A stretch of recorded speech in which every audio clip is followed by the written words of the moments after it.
Pessoa que coloca profissional de tecnologia para mim em 2 dias. Na pandemia, isso vinha, eu falava, tá, olha, os melhores candidatos em 2 dias. Cara, impossível. Quando o cara de tecnologia ele é bom mesmo, ele tá empregado. Você vai conseguir pescar esse cara se ele tiver infeliz em algum lugar. E aí é por isso que eu volto de novo para as pessoas. As pessoas, o trato faz toda a diferença para manutenção. Remuneração é um passo sim importante, né? Mas não segura, cara. Não segura.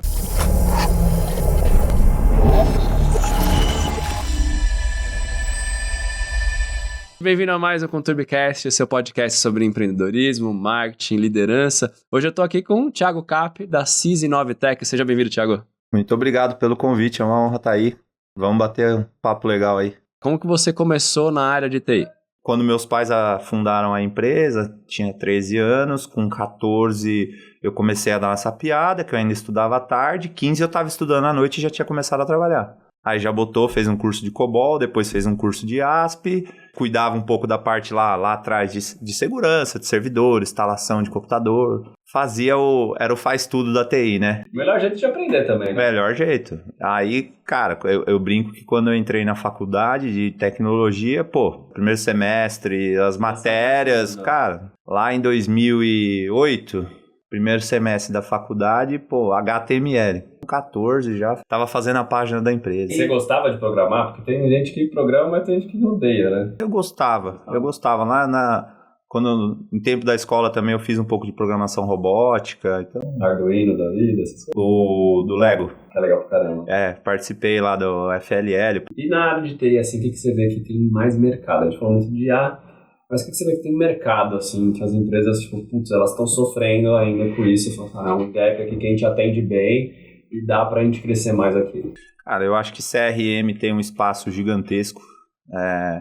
Você conseguir ser assertivo no relacionamento com o cliente é muito complexo. Hoje, quando você fala isso, você pega as empresas grandes de varejo, por exemplo, eu acho que CRM tem um espaço gigantesco, né? Os ERPs, cara, estão em constante mudança. A gente tem o ciclo da SAP aí para 2027, a questão do S/4HANA.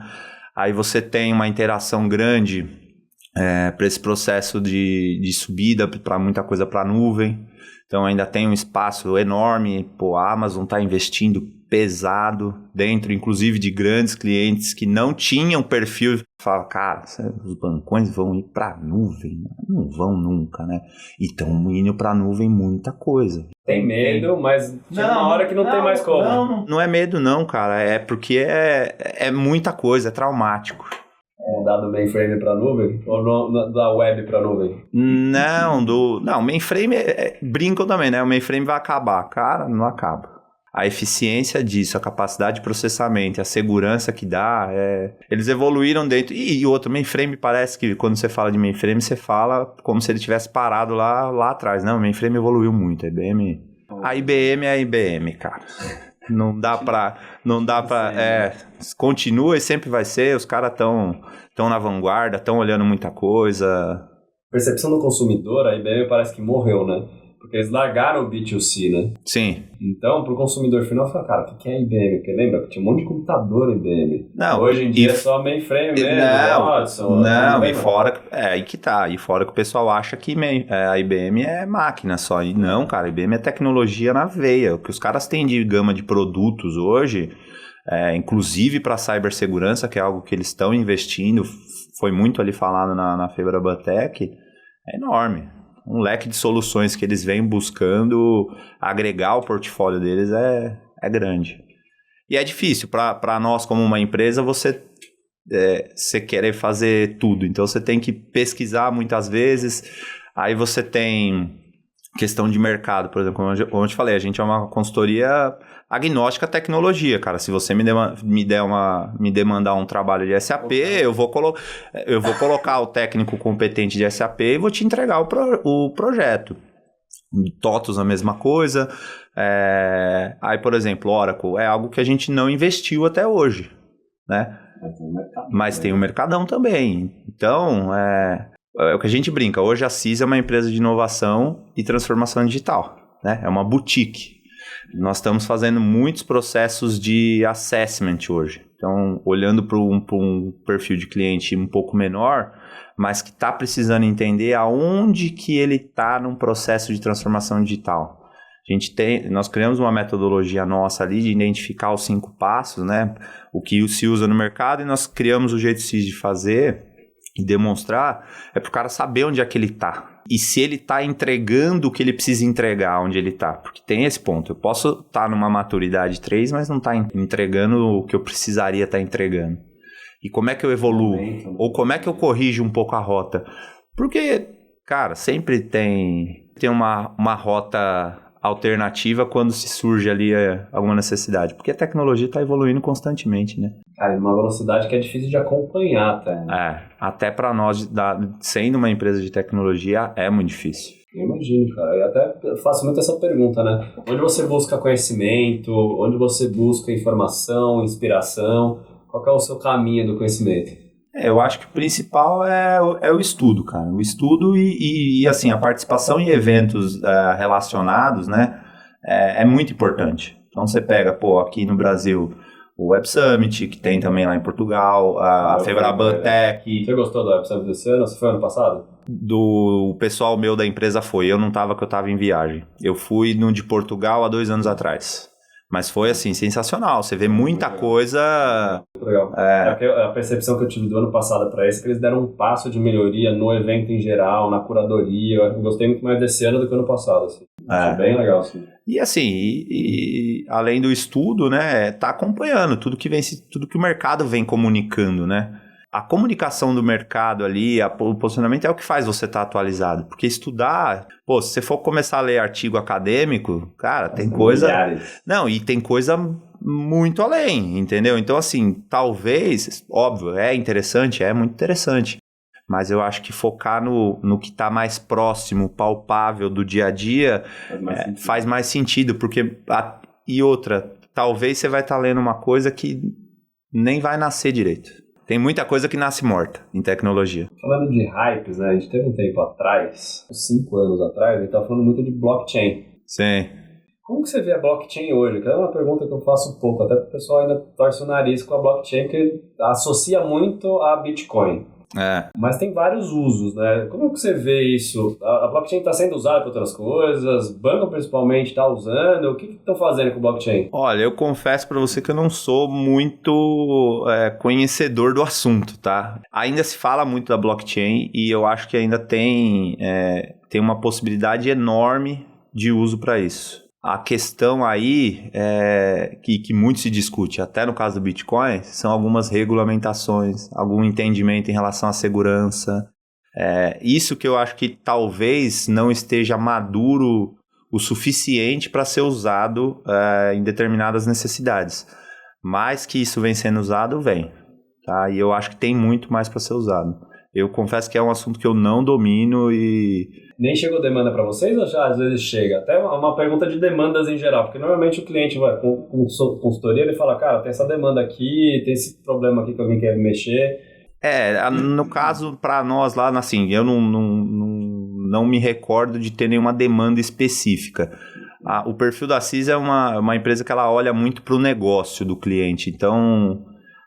a gente é reconhecido por isso, por olhar o negócio, por exemplo, questão de segmento financeiro, segurador.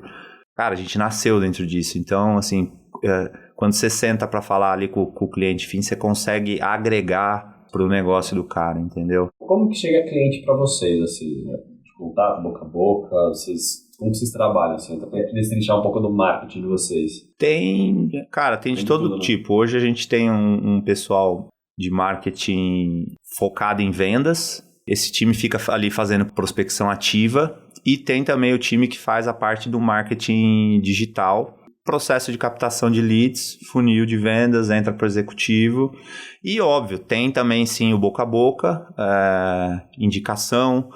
O mercado de tecnologia ele gira muito, então muitas vezes você trabalhou muitos anos com uma pessoa que tinha uma determinada posição de gestão numa companhia e esse cara se movimentou no mercado e lembra de você lá numa oportunidade de RFP. Como eu te falei, tem um perfil de cliente hoje que você chega, vende um projeto e legal, faz, entrega o projeto.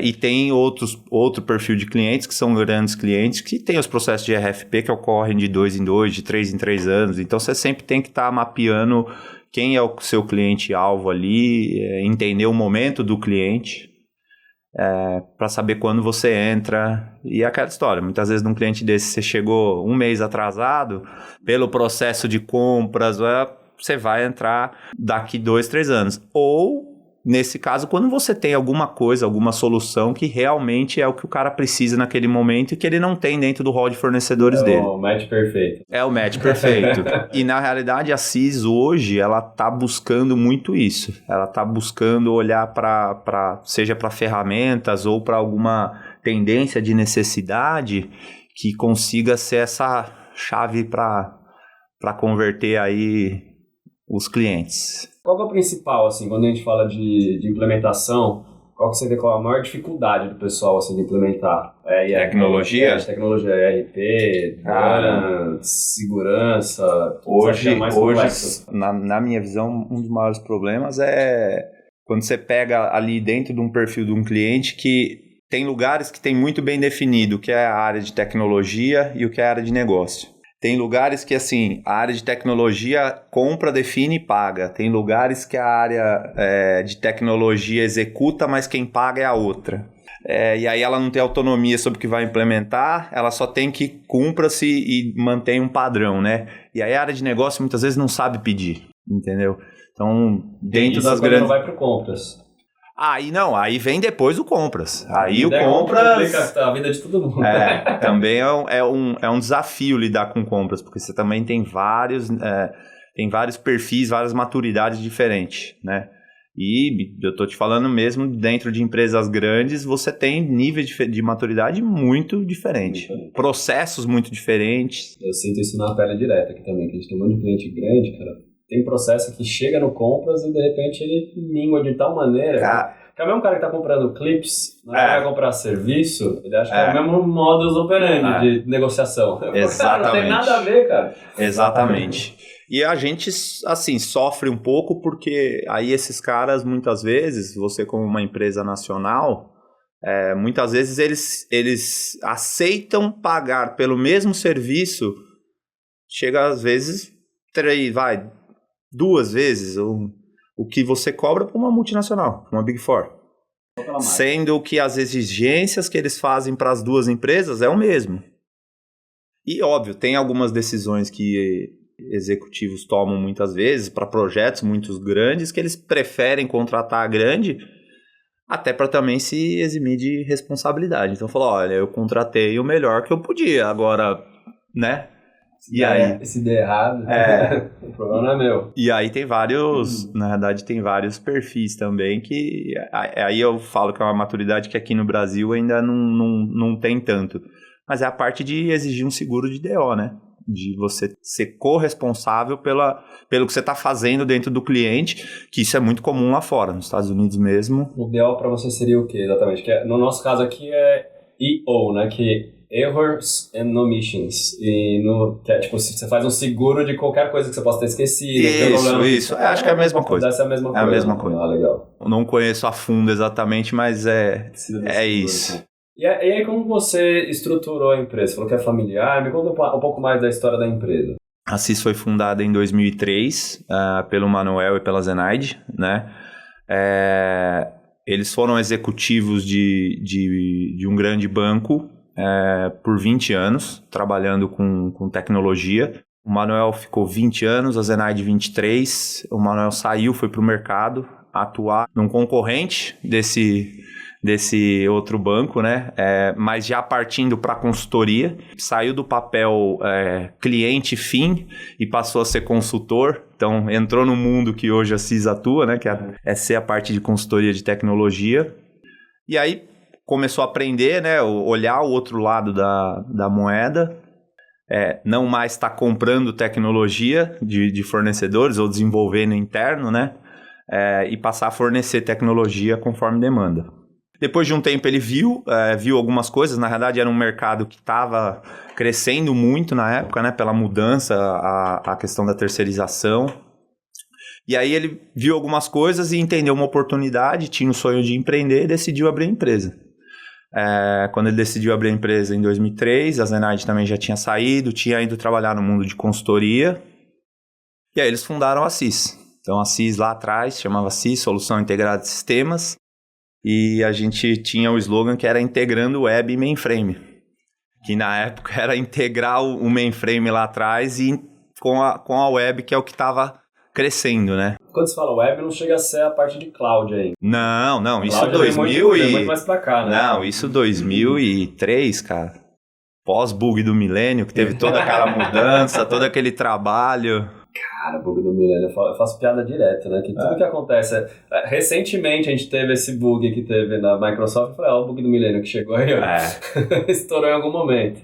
Exatamente. E a gente brinca aqui né, teve alguns estudos aí que se um dia houver uma mudança, um aumento de caracteres aí, ou na verdade numeração de caracteres no CNPJs brasileiro, vai ser um outro bug do milênio, porque muita... Sério?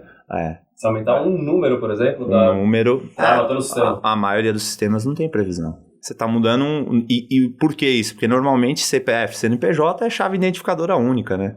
Então, se houver aí uma necessidade de mudança, tem a possibilidade de ter um novo bug do milênio no Brasil. Cara, eu não sabia dessa não, cara. Mas o 0.1000 contra ali, dá pra gente mudar ele várias vezes ainda, né? Não teve necessidade. Mas o 1000 contra ali é um controle da própria interno da companhia, né? Então você vai ali dentro das filiais.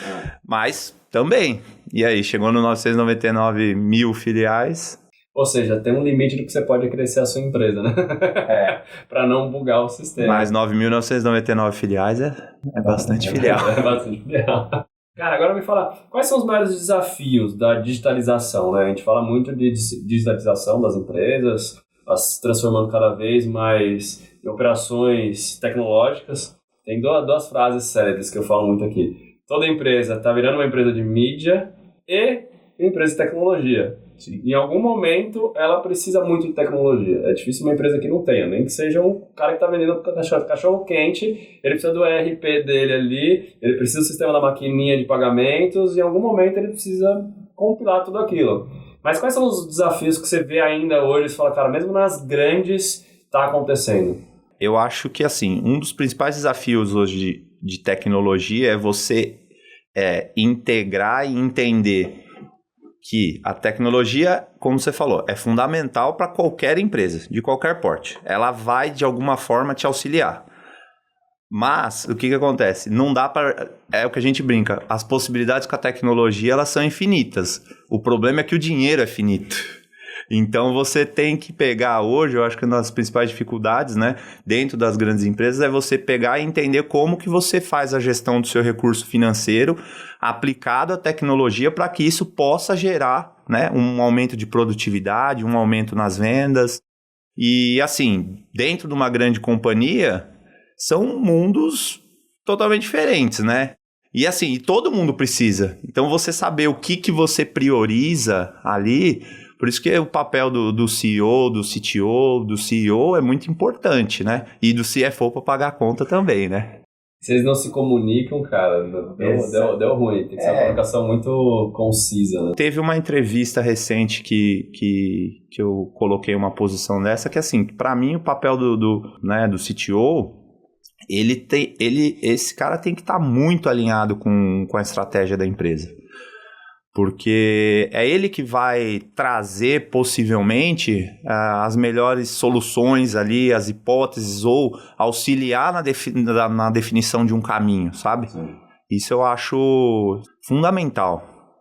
E, assim, não existe também, assim, vou falar, não existe sistema ruim, né? Depende de como você está usando. A gente brinca muito, né, de grandes ERPs de mercado aí que, num processo de implementação vira um negócio extremamente traumático.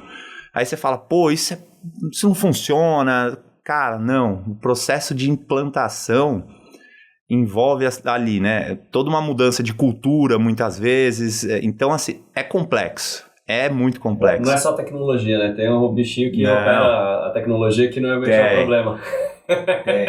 E é o que eu falo, você integrar o cara, muitas vezes, da área de negócio com o cara da área de tecnologia, que tem que reportar o porquê que ele gastou aquilo para um cara de controladoria. É complexo. É uma complexa. Tem alguns amigos que trabalham com tecnologia, a gente tem um podcast aqui que a gente fala de tecnologia com o pessoal da Seguros Unimed, né, que é mais inovação, mas, querendo ou não, sempre bate em tecnologia, e a gente fala muito de cybersecurity, né, que é a segurança da informação. A gente tem esses problemas todos e as pessoas, normalmente elas prestam atenção nisso quando dá problema. Sim. Normalmente deu um ransomware, o cara perdeu dados, travou o sistema. Como vocês fazem quando você tem implementação de consultoria disso, que eu imagino que é uma coisa global? Como você faz para chegar no cara ali, entender quais são os problemas, qual é o caminho para saber? Normalmente, é assim, eu tenho hoje lá uma equipe forte de cibersegurança, tá? Até porque hoje, apesar de, né, os serviços que a CIS proporciona, eu não lido diretamente com dados de cliente, então, para mim, eu digo que é um pouco mais tranquilo. Eu tenho que me preocupar hoje, né, olhando a LGPD, eu tenho que me preocupar com os meus próprios dados e os dados dos meus funcionários, né? Então, esses dados são os dados que hoje eu protejo. Normalmente, todo o desenvolvimento, ele é feito... a gente tem um time lá grande, um centro de excelência da parte de teste. Então, assim, cria-se muita massa de teste fictícia. Hoje existem muitas ferramentas de descaracterização de dados. Tá muito se falando da IA, sim, mas você tem que tomar cuidado com o que você pergunta para a IA. Porque tem as letrinhas lá embaixo do chat GPT de que as informações que você passa, ele usa. Tem até uma opção nova agora no chat GPT que ele fala, não sei se você já instalou, que tem o aplicativo do chat GPT no computador, que agora ele tem uma opção ali para treinar só dentro de você, não externalizar o conteúdo. Mas você confia? Mas você concorda que você perde grande potencial da ferramenta, né? Exatamente. Bom, daí só voltando que a gente acabou saindo um pouquinho. Mas assim, em questão de cibersegurança, cara, é como o lema da CIS, é o tripé que a gente brinca. Pessoas, processos e tecnologia, não tem jeito. Você precisa de um ferramental ali bom, né? Você precisa seguir alguns processos e metodologias as mais reconhecidas do mercado em relação à segurança, e não adianta, não é, muitas vezes o pessoal acha que são os hackers russos dos filmes do 007, não, cara, normalmente é uma brecha do usuário. Quando a gente não se trata de falhas globais como essas, ali uma empresa que muitas vezes sofreu um sequestro de um servidor, foi muito provavelmente por uma falha entre a pessoa e o processo que não foi seguido. E aí quando a gente fala processo, é uma atualização da ferramenta no computador, ou essa pessoa está atualizada nos treinamentos, nos padrões da empresa. Até um tempo atrás, lá na CIS, nós tivemos um processo, a gente já há muitos anos usa a parte de dupla autenticação. E antes vinha para o e-mail, então você ia logar dentro da VPN, chegava um e-mail, você colocava o token. Aí a gente, vamos mudar isso? Aí passamos para o token do celular, né? Normal, igual o token de banco, hoje garante, né? Você lê um QR Code, você tem que ler o QR Code que está na tela para aí interpretar e gerar. Teoricamente, você blinda. Cara, muitas vezes com o seu próprio funcionário você tem uma dificuldade. Não, mas o outro já funciona. Cara, não, mas esse é um passo a mais. Esse é uma segurança a mais. Toda mudança complexidade. Né? Vai carregar meu celular, eu vou ter mais um aplicativo. Cara, não, é um aplicativo pequeno, não vai te atrapalhar em nada. É igual o do banco, fica tranquilo. E muitas vezes você pode usar um que já é de grande empresa. Você pode usar um Google Authenticator, por exemplo, sim, uma operação dessa, sim, né? Sim. É que normalmente aí é o que eu brinco que entra o ferramental. Hoje lá nós temos uma solução de firewall que faz de endpoint, no caso, que seria endpoint, seria toda a parte de segurança interna da empresa, mais o firewall, e ele faz as autenticações do pessoal que está externo à empresa, porque isso também é uma questão da TI, que depois da pandemia, para você chegar hoje para um cara que é profissional mesmo de TI e falar pro cara, não, você vai vir para a empresa 5 dias por semana, ou vai no cliente, você tem um desafio ali enorme para conseguir alocar um cara desse num projeto. E aí que eu brinco que a gente dá muito valor também aos da melhor idade, que, cara, ainda contribuem muito para a área, sabe? A gente tem um time lá grande de pessoas. Não só isso. E de tecnologia, assim, são pessoas que estão no mainframe ainda, estão num assembler. Tem muita coisa dentro dos grandes bancos aí, ainda em linguagens muito lá atrás, né? Por quê? Pela performance, pela segurança. Óbvio, todo mundo está pensando em evoluir isso. Tem vários ferramentais que estão surgindo para fazer conversões, etc. Tem muitas conversões que ainda precisam ser feitas na mão. E aí esses cabeça branca, cara, fazem uma diferença enorme. Eles entendem que tinha... Eles entendem o nível, o comprometimento é fantástico, tá? Você só tem que entender muitas vezes o tempo, né? Mas eu acho que o tempo deles, muitas vezes, e você lidar com o tempo dos jovens também, é um desafio todo dia. A percepção é diferente. Um cara desse, você não vai colocar ele para ele ficar de plantão lá para suportar um atendimento de cartão de crédito ou de um robô de automação. Mas pode ter certeza que para participar de um processo de entendimento, definição de escopo, de necessidades, cara, esses caras fazem uma diferença do caramba, bicho. Hoje vocês são em quantos lá na CIS? Olha, tava girando em torno de 1.000, 1.100 colaboradores. Cara, gente. É gente. E como vocês fazem para organizar toda essa galera? Porque não tem um espaço físico. Né? Na verdade, assim, a CIS ela sempre girou, até antes da pandemia, em torno de 300, 350 pessoas, tá? Na pandemia, inclusive o nosso escritório lá na Alphaville, hoje ele tem um porte de 180 lugares. E o resto dessas pessoas naquela época normalmente ficavam em clientes, porque isso também era muito comum e agora tá voltando, né? Tem alguns perfis de cliente que o cara fala, não, eu quero o cara aqui segunda a sexta. Ou 3 vezes por semana. E aí a gente, lá na pandemia, pela necessidade que todo mundo teve, cara, precisamos olhar para o home office. A gente já tinha alguns profissionais que trabalhavam nessa modalidade. A gente tinha vários programas de formação no interior, em Londrina, Ourinhos, tinha uma parceria forte com a FATEC de Ourinhos para programa de formação, com faculdades aqui também, então a gente sempre nós tínhamos temos lá uma área hoje, que é a área a gente chama de programa de formação mesmo, então é uma equipe que cuida da seleção desses meninos, desses jovens, até o processo de formação. Então ela faz normalmente 2 a 3 turmas por ano e, quando necessário, turmas voltadas para tecnologias específicas. Então, por exemplo, alguns ferramentais que a gente começou a trabalhar por necessidade, como uma ferramenta que a gente pode falar, o Pega. O Pega, ela é uma ferramenta no-code para acelerar a transformação digital. Então você consegue promover ali um MVP, atender umas necessidades do cliente mais rápido. Mas é uma ferramenta de alto custo. Então, assim, ela começou a ser disseminada aqui dentro das grandes seguradoras, mas entrou, né? É uma ferramenta super eficiente, mas que tinha o déficit de mão de obra. E é um processo caro, custoso, né, para formar. E mesmo sendo no-code, né, que não precisa de um programador, você precisa de um cara que opere direito o sistema, né? Tenha minimamente um conhecimento de tecnologia, sabe? Não dá para chegar lá e achar que vai pôr o cara do financeiro para produzir uma tela que ele mesmo precisa, que vai sair caca. E depois começa a trabalhar em cima dessa que tá toda ferrada e depois vira uma bola de neve de problema. Né? E tá muito na tendência essa questão do low e do no code, porque resolve muita coisa, né?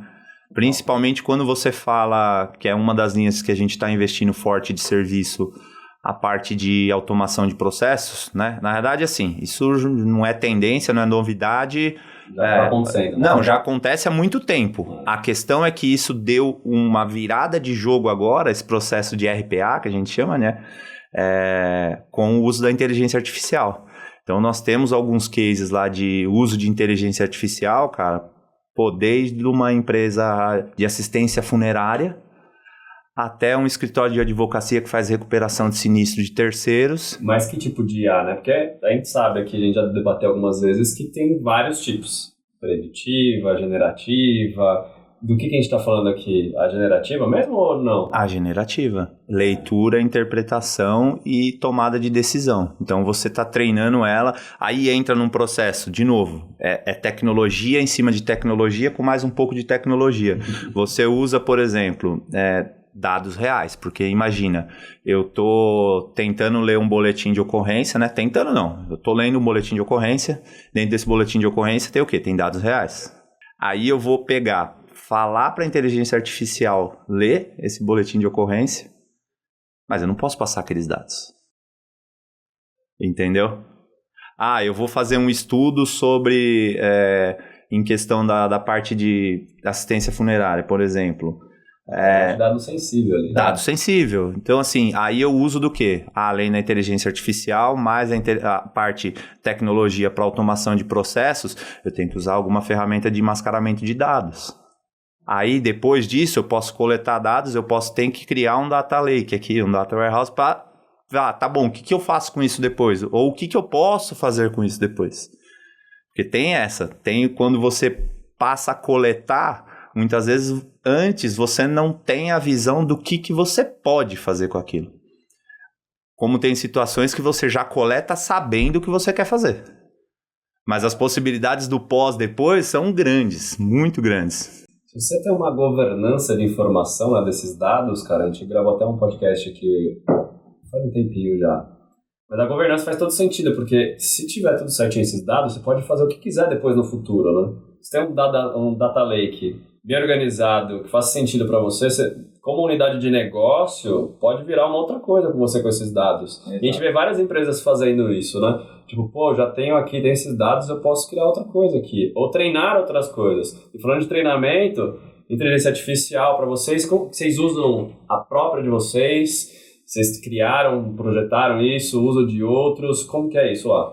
A inteligência artificial hoje, quando você fala, cara, eu acho que para grande parte do público é um processo embrionário ainda, né? Todo mundo está testando e vendo ali dentro do dia a dia ou muitas vezes da aplicação, né?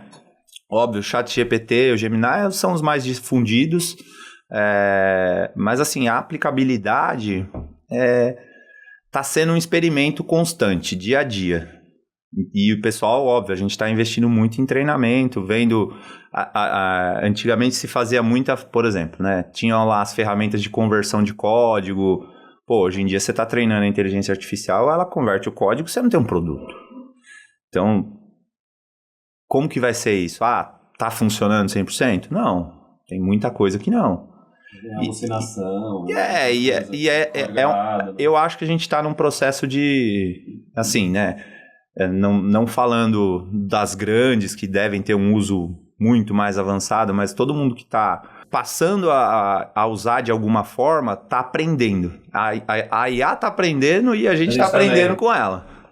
Isso é legal, cara. A gente estava falando até hoje, a gente gravou outro podcast com uma startup, eles estão usando para treinamento, né? Tanto de tecnologia, marketing, vendas. E a gente falou, cara, você não vai ser substituído por uma IA, você vai ser substituído por quem sabe usar a IA. Exatamente. Então é uma grande ferramenta que vai mudar muito do jeito que a gente trabalha, assim como a internet mudou o jeito que a gente trabalha. E o que mais você vê de diferença assim, no dia a dia, de tecnologia? Você fala, cara, a gente está muito em IA, mas tem outras bem legais aqui que a gente está usando que poucas pessoas falam. Eu confesso para você que tudo está girando um pouco em torno da IA, tá? Todos os eventos que você vai... recentemente a Febrabantec, era IA 100%. O que lá um ano atrás estava se falando em metaverso, você não viu ninguém mais se falar em metaverso num evento desse. Morreu. Assim, e para quê? Como que eu vou usar? E a IA, exatamente por essa abrangência enorme que você pode, cara, tá cada um falando que tá usando o IA para uma coisa. E assim, você vê uns cases, você fala, não é possível. Tá fazendo isso e tá dando certo? E ela tá respondendo? Como é que tá a taxa de assertividade? Então, assim, tá tudo girando um pouco de IA. E aí você pega todos os produtos grandes, essas coisas, eles também estão... Então, você fala de SAP, quando você fala de Salesforce, os caras também estão falando de IA porque eles têm que olhar para como que a IA vai entrar e trabalhar a favor do sistema deles também. SAP eu não uso tanto, mas Salesforce eu uso. Aí você vê nos tempos, né? O próprio Einstein o Einstein é generativo ou não é? Cara, eu não sei, dúvida. eu não sei te falar ao certo. Não, porque o Einstein é um jeito de você usar ali a inteligência artificial para compilar seus dados, te ajudar no CRM e tudo mais. Então, eu acho interessante, assim, porque são muitos usos, né? Você provavelmente em casa você tem uma IA que você às vezes esquece que ela é uma IA, que é a Alexa. Sim. E a Alexa tem mudado há muito tempo. E eu lembro muito num papo que eu tava com o pessoal de tecnologia, eles falaram, cara, a massa, por que a Alexa hoje é a assistente melhor? Porque tem uma massa de gente usando que a Siri, por exemplo, não tem, que a do Google não tem, que todo mundo tem a Alexa em casa e tá treinando ela cada vez mais. Quanto mais treinado, melhor ela fica. Ela tá ali te escutando. Tá te escutando 100% do tempo, cara. Tem até cases, eu não sei se você viu esse case, de um cara que se livrou de um assassinato. Não vi. Porque a Alexa tava ouvindo e viu que não tinha nada daquilo. Caramba. Então, tipo, foi prova levou pra tribunal nos Estados Unidos e provou que ele não tava no lugar. Mas foi álibi. Mas teve um outro caso também recente, eu não sei qual delas eram, mas que o McDonald's, acho que junto com a Microsoft, se eu não me engano, tá? Que eles tentaram implementar numa certa quantidade de lojas para substituir a primeira interação com o consumidor de, bem-vindo ao McDonald's, qual é o seu pedido? Por uma IA. E aí, cara, não rolou muito bem. Por quê? Não estava 100% treinado. Tem um perfil também, aí particularidade, né? Aqui no Brasil, normalmente a gente não mexe muito no lanche do McDonald's, né? E lá fora o pessoal mexe. Eu quero sem cebola, eu quero... entendeu? É cultural. Talvez se tivesse feito esse teste aqui no Brasil, a gente chega lá, eu quero o número 1 com batata e coca média. Mas lá fora não, eu quero o número 1, eu quero que você tire o alface... E aí vinha muito pedido errado. Aí que falar, a tecnologia não funciona. Não, o problema é o ser humano, que não entende como tem que pedir. Não, também... É uma junção, né? É uma junção. Como consultoria, como funciona o trabalho da consultoria? Até para desmistificar, né? Tem gente que fala, mas o que consultoria faz? O cara só fala, segue aí, faz esse negócio, vocês entregam, qual que é o processo? Vamos lá, como eu te falei, a gente estava fazendo muito um trabalho de assessment, né? Que é o assessment, muitas vezes é o entendimento da necessidade para ajudar muitas vezes o cliente, até que não tem uma área de tecnologia madura para criar um processo de compras, e colocar, o caminho melhor a ser seguido é esse aqui. O seu momento está aqui. Então, esse trabalho consultivo, que é a consultoria, não é você ir lá e entregar um papel para o cara, é ajudar o cara a construir algo, entendeu? A navegar nesse plano. Complexo. Vamos lá. Você tem hoje esse processo da SAP em relação à mudança para o S/4HANA, que o ECC 2027, a SAP falou que não teria mais a questão do suporte, né? E aí, quando que eu começo a migração? Qual é o melhor caminho para a migração? Eu já vou direto para a nuvem? Qual nuvem eu vou? Eu acho que isso que a gente, como consultoria, a gente consegue usar de experiências anteriores e demonstrar, e não tem certo ou errado, né? Funciona para cada um, né? Tem o que funciona para cada um. E é bom pro lado da empresa também, porque às vezes a operação, o cara tá tão enfurnado na operação, ele não consegue ter olhar para outras coisas que estão acontecendo no mercado. E o bom da consultoria é exatamente essa relação, tipo, cara, eu entendo do seu negócio, eu entendo de outras soluções que você não tá vendo agora. Que a gente pode testar aqui.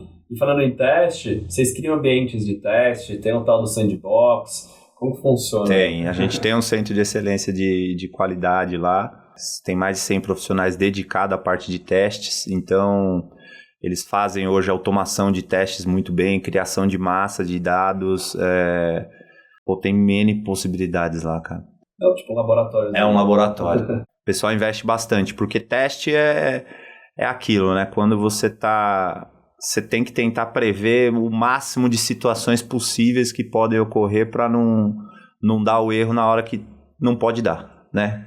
Na hora que o cliente vai dar o enter para fazer a compra, não pode dar o erro, né? Então, porque você pode perder a venda. Então, a gente vem investindo muito nisso daí. Vocês falam que seus principais clientes, então, são bancos e seguradoras. Bancos e seguradoras, tem a parte de varejo também, tem indústria, já trabalhamos para a companhia aérea, Tem assistência funerária, tem escritório de advocacia, tem banco de investimento, tem empresa de processadora de cartão de crédito. Você falou que fez ADM também, né? De faculdade. Como foi essa experiência Não, de migração? na verdade, ADM, Você fez o quê? Eu fiz Sistema da Informação, e depois eu fiz Gestão Empresarial tá. na FGV. E aí, o que você viu de diferença? Falou, cara, beleza, agora vamos para um negócio. Te ajudou também na hora da consultoria, né, aposto? Eu acho que você vê, nessa segunda parte de estudo de ADM, você vê o quanto a tecnologia pode te ajudar. Porque hoje, como a gente estava conversando ali no bate-papo, você gerir uma empresa hoje nesse Brasilzão, tendo que entregar declaração acessória, que muda toda hora.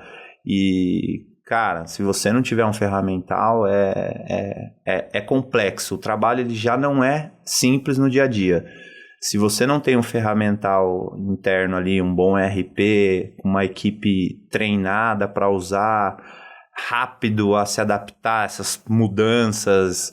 Assim, quando recentemente que a gente entrou naquela discussão do governo entre vai sair a desoneração, não vai cair a desoneração, cara, para nós como uma empresa de tecnologia, eu acionei o meu pessoal de TI, rapidamente os caras fizeram um diagnóstico do meu sistema e falaram, não, se precisar voltar, é simples, nós vamos mexer aqui, ali ou ali. Já tem que estar sempre preparado. Mas está dentro de casa. Muitas vezes o cara da indústria ali, que ele tem a área de tecnologia dele, mas muitas vezes a área de tecnologia dele não está apta a apertar esse parafuso dentro do sistema, do ERP, fazer essa mudança, ou entender qual o impacto. A gente estava falando da desoneração, né, seria algo mais pontual, mas, uma mudança de PIS/COFINS, uma mudança de ICMS, cara... Essa história da reforma tributária pode mudar todo o jogo. Pode, e eu acredito que precise ser feita e vai gerar muita demanda para a área de tecnologia. E aí você tá posicionado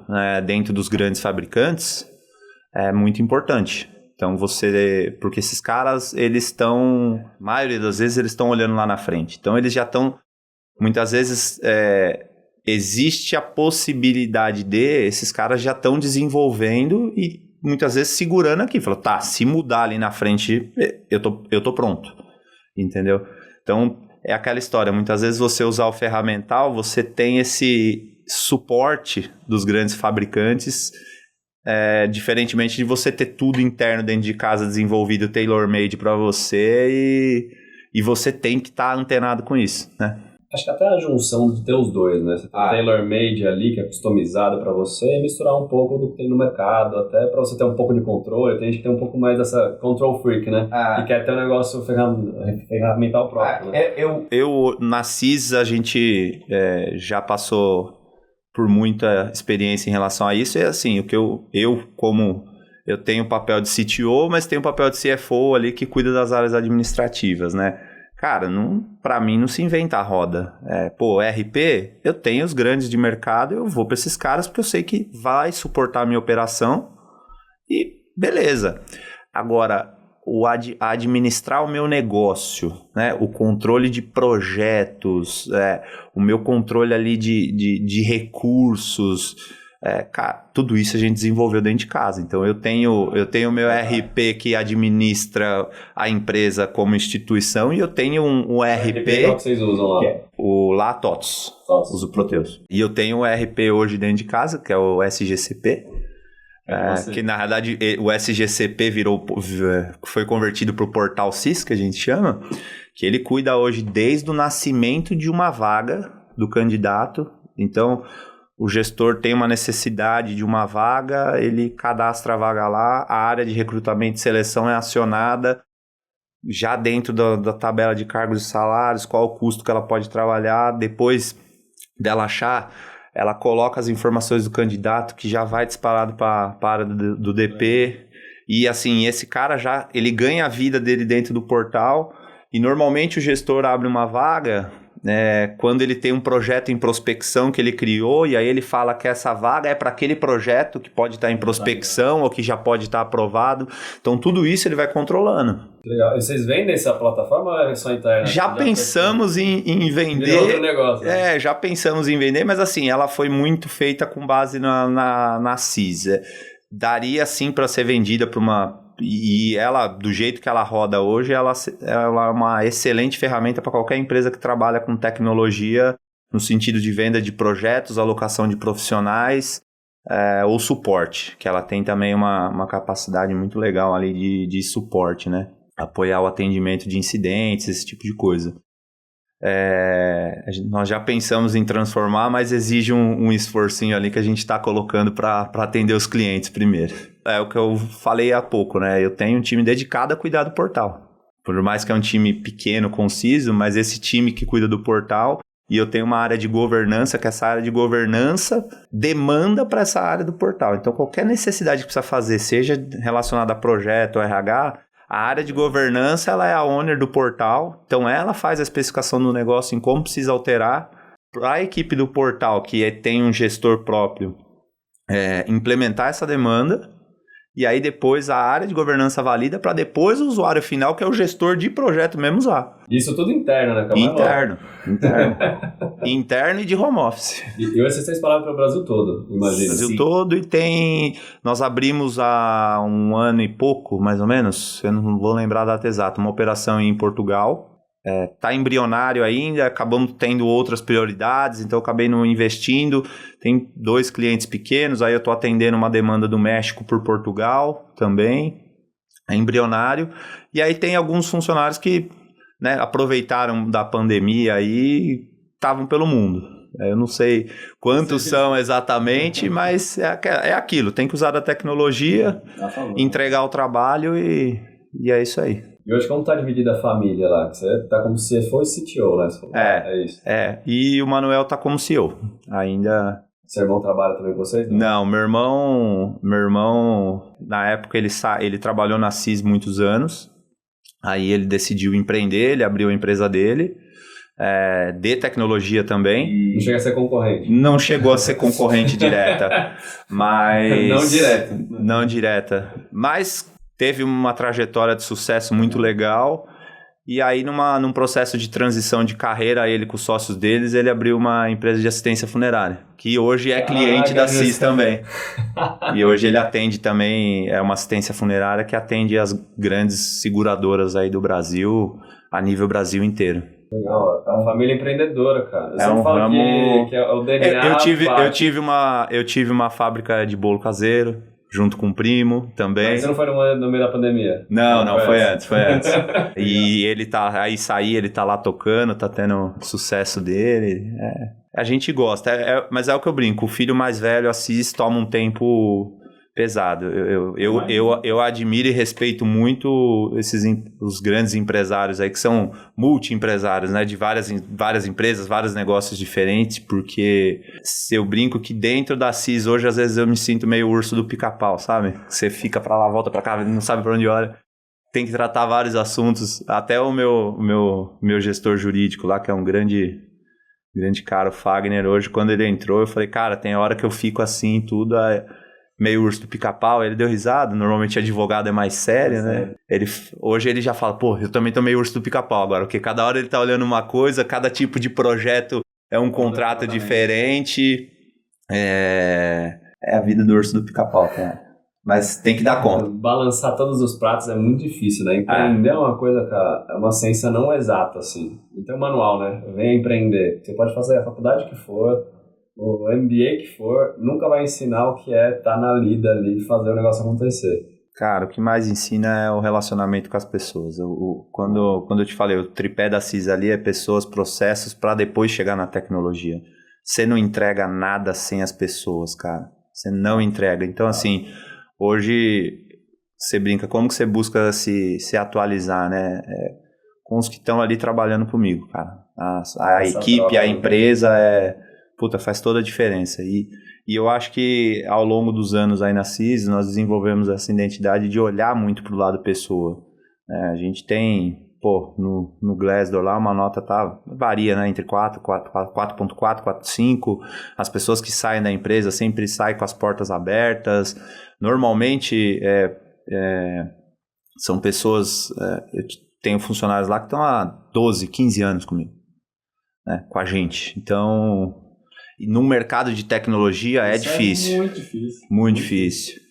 É alto, né, cara? Não, o turnover voluntário nosso lá girava em torno de 2,4%. Na época, chegou mais alto a 4%, o voluntário. Então, assim, é um turnover muito baixo para a área de tecnologia e isso, para nós, é uma vantagem competitiva porque o cliente vê isso. Normalmente, você não pega projetos de 1 mês, 2 meses. Você pega projeto de um período curto. Se você tem se a empresa permite que ocorra essa rotatividade, o impacto é direto no cliente. Então, por isso a gente valoriza muito o lado pessoas dentro da CIS. Pessoas, você vai... É o primeiro a ser falado. As pessoas vêm sim antes da tecnologia. Para a entrega do serviço, as pessoas vêm antes. É quando você falou, né? E a IA vai substituir a... Não, cara. A gente tem que ensinar aprende, essas pessoas. Vire amigo dela, saiba como usar, como conversar com ela, que você vai continuar tendo espaço normalmente. Cara, falando de aprendizado aqui, pra gente chegar na nossa reta final aqui. Como vocês fazem? Você falou um pouco dos centros, né, as FATECs e tudo mais, para ajudar essas pessoas. Sim. Vocês têm programas internos também para aprendizado? Pra Sim. A gente hoje tem algumas políticas internas na CIS. Nessas políticas a gente tem muito voltada para treinamento e capacitação. Então tem desde treinamentos internos que nós mesmos desenvolvemos treinamento. Então eu pego um gestor do centro de excelência que vai falar sobre alguma metodologia ou ferramenta nova que vai ser usado. A gente faz o treinamento interno. E eu também tenho parcerias como a Alura, por exemplo, que tem lá toda a parte de curso online. E assim, esse pessoal do programa de formação, eles acompanham muito de próximo essa trilha. Então, quando a gente pega esse pessoal mais novo, a gente cria realmente uma trilha para esse cara. Tá, aqui que você vai... Você quer chegar a ser... plano de carreira. Não. Né? Além disso, antes do plano de carreira é ensino. o plano de ensino. Tem uma rota ali muito bem traçada. A gente até se inspirou no Trailhead da Salesforce, né? Porque quando você entra lá, você tem... eu quero chegar a conhecer tal módulo. Você tem o passo a passo, daqui você vai para cá, daqui você vai para cá, daqui você vai para lá. E o legal, de novo, a gente tem... seria muito simples eu colocar lá na plataforma e falar faça, mas não, de novo, eu tenho pessoas que apoiam esse pessoal que está iniciando a seguir essa trilha. Acho que a gente tem aí uma gama enorme de jovens que passou pela CIS aí. É uma grande dificuldade, porque esses daí você forma e perde para o mercado muitas vezes. Aquele problema da dicotomia do empreendedor, né? Tipo, cara, se eu não ensinar esse cara, ele vai ficar desatualizado dentro da minha empresa e é um problema para mim. E se eu atualizar esse cara, deixar ele bom, ele pode ir pro mercado. Eu prefiro fazer com que esse cara volte e fique sempre melhor. Se ele for pro mercado não tem problema, mas depois eu recompro o passe dele e tá tudo certo, né? Teve muita gente na pandemia que inflacionou bem o próprio salário, pingando de um lugar para o outro. E a escassez de mão de obra e muitas vezes a necessidade das empresas, tem muita gente aí que saiu de um nível de júnior para pleno, não tendo uma bagagem para tanto, tendo muita capacidade. O pessoal novo, eles vêm mesmo com uma garra diferenciada, com uma vontade, né? É o brinco, eles querem fazer o foguete do Elon Musk, né? Mas fala, calma, vamos construir primeiro um passinho por vez, né? Vai atropelando as coisas. Vai atropelando. Perde o processo. Perde o processo. Muitas vezes, né, pode não se queimar, mas, se colocar para entregar algo e talvez não entregar.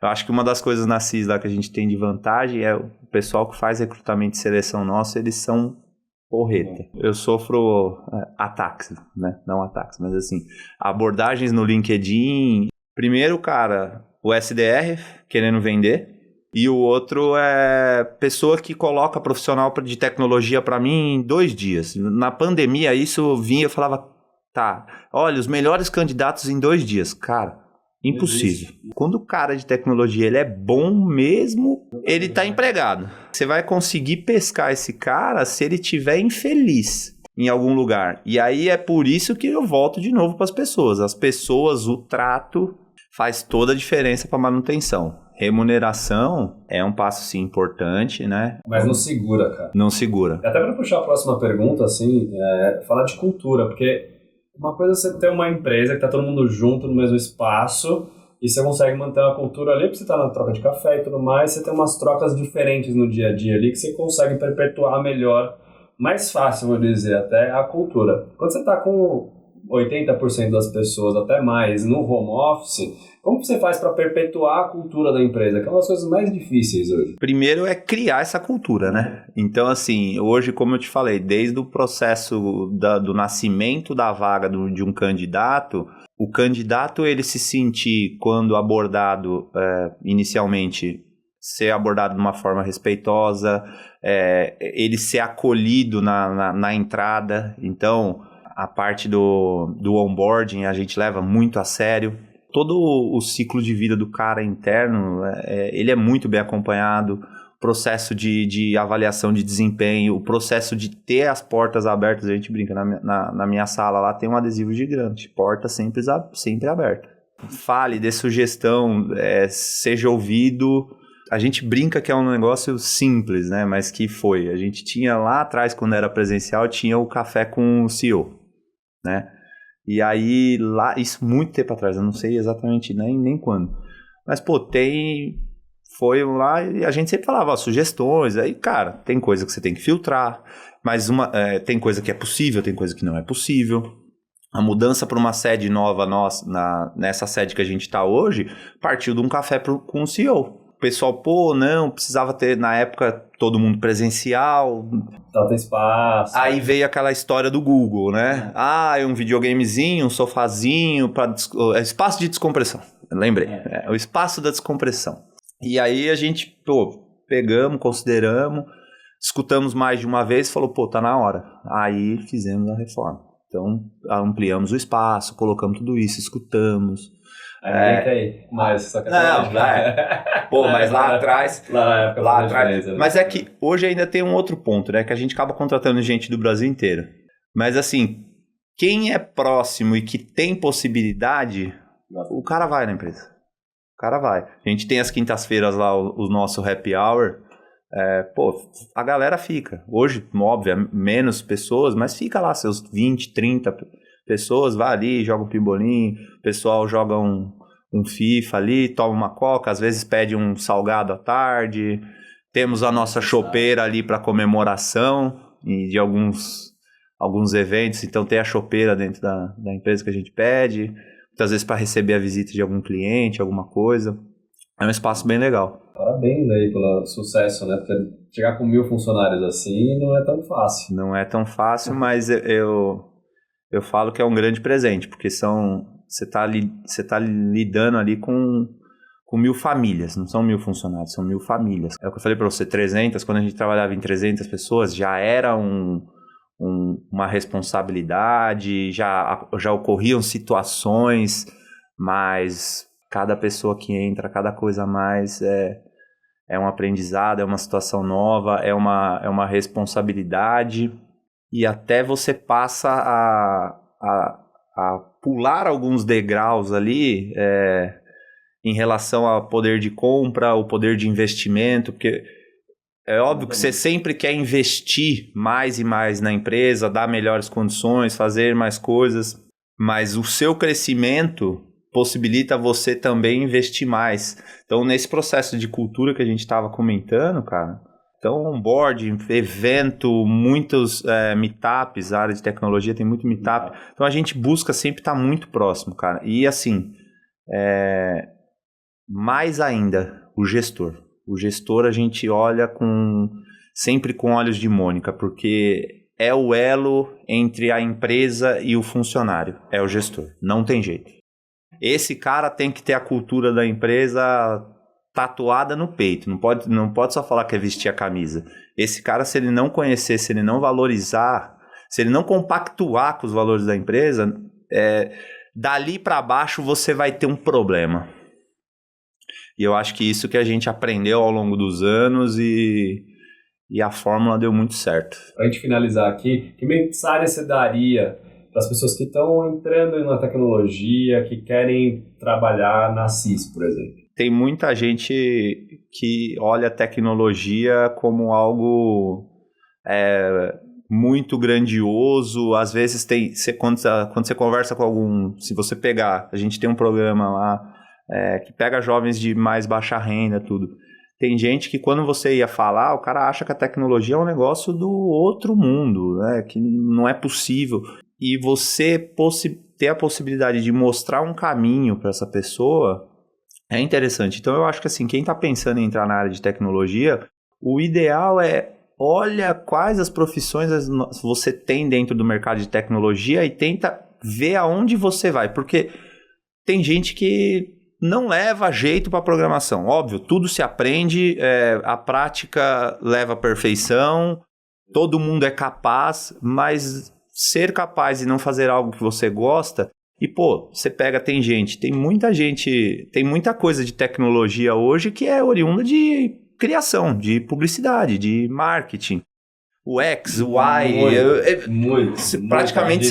Praticamente você tem uma agência de publicidade hoje ali dentro, porque você tem um redator para fazer um portal, alguma coisa, você tem o X, que era tudo que se fazia dentro de uma agência hoje. Como eu te falei, as possibilidades são enormes. E óbvio, acho que como tudo na vida, essa primeira decisão é só um começo. Você vai ter que estudar, você vai ter que se atualizar toda hora. E o legal da tecnologia é que você, vivendo a tecnologia no dia a dia, você consegue mudar a sua rota dentro da tecnologia muito fácil. Então, você está numa linguagem de programação ali, programou há 5, 6 anos, você fazer uma migração, que a gente fala de transição de carreira... Pô, teve um monte de gente que trabalhava com COBOLzão lá há 20 anos que, cara, chegou num ponto que migrou pro Java. Não tem o que fazer. Mas migra. Quando o cara Já entende. Quando tá na veia a TI do cara, o cara migra. É mais um código. No final do dia são os comandos em inglês. É igual. Muda se é uma caspeta ou 2 caspetas, se é mais para a direita, se é mais para a esquerda, a indentação. É ferramenta, né, cara? Se o cara tem a lógica por trás... Isso eu acho que é algo... só complementando para não me prolongar tanto, mas assim, cara, a base da seleção nossa é a lógica. A prova, quando a gente fazia a prova para selecionar o pessoal do programa de formação de lógica... É nítido quando você coloca a mesma pergunta para 2 pessoas, o cara que tem aquilo na cabeça, ele entende, e quando a pessoa não tem o contato, o raciocínio lógico, ela não sabe o que fazer. Você sabe que já é decoreba, né? Que o cara decorou o negócio, o cara que tem a lógica, não importa o que seja de sistema, ele consegue resolver. E às vezes que nem teve uma situação lá que a gente colocou uma prova e um rapaz fez muito rápido. Aí a gente pegou e falou, cara, esse cara decorou, não é possível, bicho. Ele deve ter visto tudo que é teste. Porque assim, são testes, você tenta ali dar uma maquiada, alguma coisa, dar uma dificuldade. Falei, esse cara não é possível. Acho que ele passou uns 2 meses estudando todos os testes de lógica possível. Vamos colocar outro. Colocamos. O cabra é bom e tá lá até hoje. Gêniozinho. Tá guardado. Escondidinho. Você não fala nem o nome. É um negócio que a gente fala, né? O pessoal lá do RH, a gente incentiva muito o uso do LinkedIn para a construção do perfil profissional de todo mundo, né? Seja de um júnior até um executivo. Aquilo ali, tem gente usando muito errado, né?